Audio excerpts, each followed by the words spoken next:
All right, everybody, so back to the kitchen. Today I'm going to showcase one of my favorite delicious breakfast snack treats of all time, coming at you from Tim Hortons Cafe and Bake Shop. For those of you who don't know Tim Hortons, I'm sorry.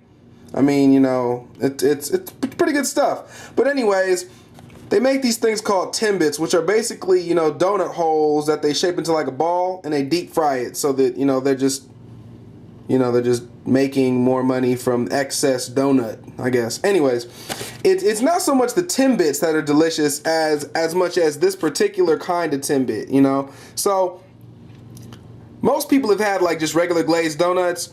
Well, this is a banana glazed Timbit. Like, they don't even make these donuts. They just make them in Timbit form. And they are fantastic. Like, eating these is like, I don't know, it's like a mouthgasm. It's so good. It's like deep fried banana yum covered in awesome sauce. Like, it's the only way I can really explain it. They are delicious. I would suggest people to, you know, I only get a 10-pack because, you know, I'm trying to watch my girlish figure and stuff.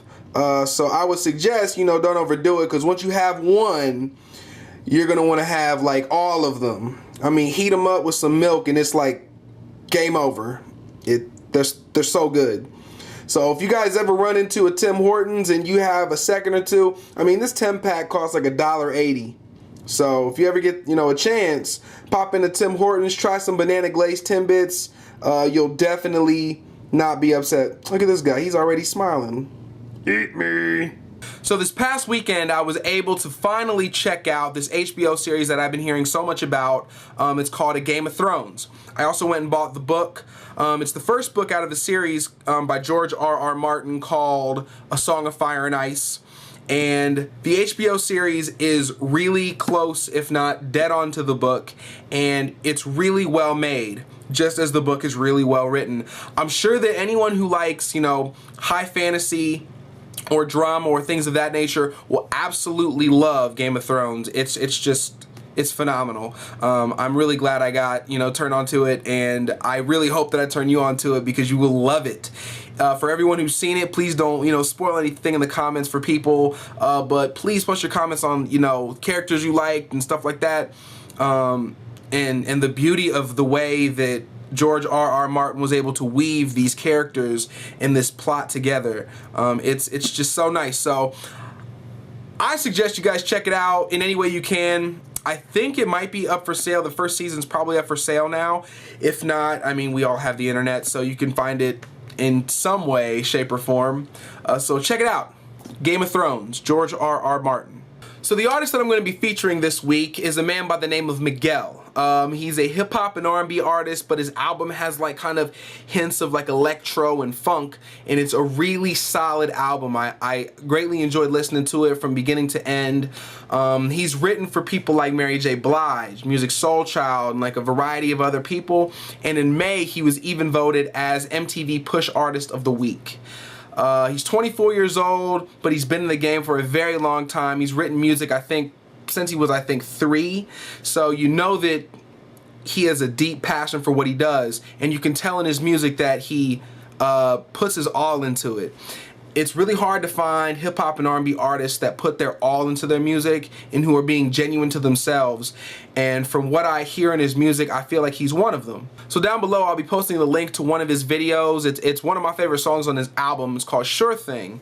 And he's just giving all these like comparisons to love and about how him and his girl are, and it's very relatable. It's really nice. So I hope you guys enjoy it. Artist of the Week, Miguel. Pick up his album or check it out on iTunes. I'm sure that you'll love it. Alright everybody, press Control-T on your keyboard, open up a new tab, and type in the following: www.kickstarter.com. Kickstarter.com is a unique website because it's the largest funding platform for creative ideas in the world. What used to have to happen is that people would, you know, have these ideas and they'd have to go to angel investors or banks to get loans for their ideas, and if the bank approved them via, you know, credit and everything else, then they got the money to fund their idea. No, not anymore. Kickstarter.com is kicking the people with the money out, and they're allowing this platform for you to post your project for free. The world can evaluate it, or whoever checks your project out can evaluate it, and then donate accordingly. And you can pretty much allow them to donate anything, but most projects have like a set, amount, and then you can donate more. So it's transforming the entire world of project development and of creative ideas and creativity, because it's allowing people like me and you and anyone else to have an idea and to take it to the next level without the need of and the stress of getting a loan from a bank. These are people donating money from their hearts to your project because they believe in it, because they like it, because they like the way it sounds.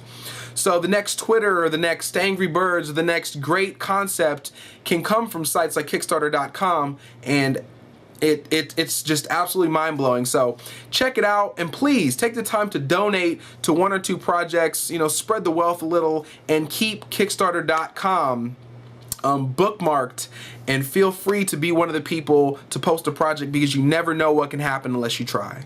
So my tip of the week is simple but profound. Defeat is only a reality when you accept it. Defeat is a concept, and when you as a person accept defeat, what you're saying is that you're allowing yourself to not take any more steps forward, to remain where you are, or even worse, to step backwards. The thing about defeat is that we learn from our failures. We learn from our mistakes. But once you are defeated, there is no more. There is no progression anymore. You're done. So your acceptance of defeat is you accepting the fact that you can't do any better. It's accepting an excuse. It's accepting a vulnerability of yourself.